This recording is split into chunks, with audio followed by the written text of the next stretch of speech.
हाय सांगमाने माटीर मଣିଷକୁ ଆପଣମାନଙ୍କୁ ସ୍ୱାଗତ। କେମିତି ଅଛନ୍ତି?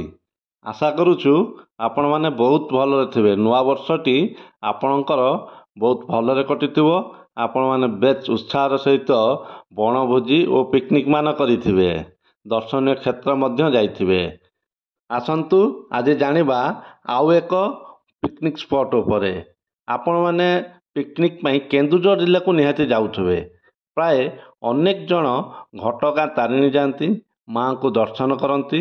ଆଉ ସେଠାରେ ନିକଟରେ ଥିବା ଅନ୍ୟାନ୍ୟ ଦର୍ଶନୀୟ କ୍ଷେତ୍ର ବା ତୀର୍ଥସ୍ଥଳୀ ବା ବିଭିନ୍ନ ଜଳପ୍ରପାତ ବୁଲିବା ପାଇଁ ଯାଇଥାନ୍ତି। ଅନେକ ଜାଣିନାହାନ୍ତି ସେଇଠି ଘଟଗାଁ ତାରିଣୀ ମାଙ୍କ ମନ୍ଦିର ଠାରୁ ମାତ୍ର 12 କିଲୋମିଟର ଦୂରରେ ସୁନ୍ଦର ଜଳପ୍ରପାତଟିର ନାମ ହେଉଛି ଗୁଣ୍ଡିଚା ଘାଗି ଜଳପ୍ରପାତ। ଏହି ଗୁଣ୍ଡିଚା ଘାଗି ଜଳପ୍ରପାତ ମା ଘଟଗାଁ ତାରିଣୀଙ୍କ ନିକଟ ଠାରୁ ମାତ୍ର 12 କିଲୋମିଟର ଦୂରରେ ଅବସ୍ଥିତ। ଗୁଣ୍ଡିଚା ଘାଗି ଜଳପ୍ରପାତ ସବୁଜ ବନାନୀ ପରିବେଷ୍ଟିତ ରମଣୀୟ ପ୍ରକୃତି କୂଳରେ ଅବସ୍ଥିତ। ମୂଷଳ ନଦୀରୁ ପର୍ଯ୍ୟାୟକ୍ରମେ 50 ଫୁଟ ତଳକୁ ପଡ଼ୁଥିବା ଛୋଟ ଛୋଟ ଜଳପ୍ରପାତର ସମାହାର ଗୁଣ୍ଡିଚା ଘାଗି ଜଳପ୍ରପାତ। ଏହାର ଆକର୍ଷଣୀୟ ଗର୍ଜନ ଏବଂ ଜଳକଣାର ଧୂସର ପରିବେଶ ପର୍ଯ୍ୟଟକଙ୍କୁ ଅପାର ଆନନ୍ଦ ପ୍ରଦାନ କରେ। ଏହାର ରୂପ ଶୋଭା ଠିକ୍ ରଜତ ଫୁଲମାଳା ପରି। ଏହି ସୌନ୍ଦର୍ଯ୍ୟମୟ ବଣଭୋଜି କ୍ଷେତ୍ର ବାସ୍ତବରେ ପ୍ରକୃତି ପ୍ରେମୀଙ୍କ ପାଇଁ ସ୍ୱର୍ଗ ଏବଂ ଅବିସ୍ମରଣୀୟ ସ୍ମୃତି ସ୍ତବକ।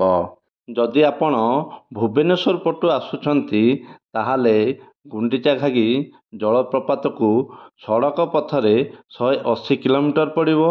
ଯଦି ଆପଣ କେନ୍ଦୁଝର ପଟୁ ଆସୁଛନ୍ତି ତାହେଲେ ଆପଣଙ୍କୁ ଏହି ଜଳପ୍ରପାତ ନିକଟକୁ ଆସିବା ପାଇଁ ହେଲେ 50 କିଲୋମିଟର ଅତିକ୍ରମ କରି ଆସିବା ପାଇଁ ପଡ଼ିବ। ଏଠାରେ ଘଞ୍ଚ ଜଙ୍ଗଲ ମଧ୍ୟରେ ଆପଣମାନେ ବୁଲାବୁଲି କରିବା ସହିତ ଜଳପ୍ରପାତ ମଧ୍ୟ ବୁଲି ପାରିବେ। ଏଠାରେ ବଣଭୋଜି କରିପାରିବେ, ଭୋଜିର ବେଶ ଆନନ୍ଦ ନେଇପାରିବେ। ଆଉ ଏହାର ମାହୋଲ ଏକ ସ୍ୱତନ୍ତ୍ର ମାହୋଲ ଆପଣଙ୍କୁ ବହୁତ ଭଲ ଲାଗିବ। ଆଶା କରୁଛି ଆପଣମାନେ ଭିଡ଼ିଓଟିକୁ ସମ୍ପୂର୍ଣ୍ଣ ଦେଖିବେ ଏବଂ ଯଦି କେତେବେଳେ ଆପଣମାନେ ଘଟଗାଁ ତାରିଣୀଙ୍କ ପାଖକୁ ଆସୁଛନ୍ତି ନିଶ୍ଚୟ ଆସି ଆପଣ ଏହି ଗୁଣ୍ଡିଚା ଘାଗି ଜଳପ୍ରପାତଟିକୁ ବୁଲି ଯାଆନ୍ତୁ। ଏହାର ସୁନ୍ଦର ପରିବେଶ ଆପଣଙ୍କୁ ନିଶ୍ଚୟ ଆକୃଷ୍ଟ କରିବ। ଧନ୍ୟବାଦ। ଜୟ ଜଗନ୍ନାଥ। ଜୟ ମା ଘଟଗାଁ ତାରିଣୀ।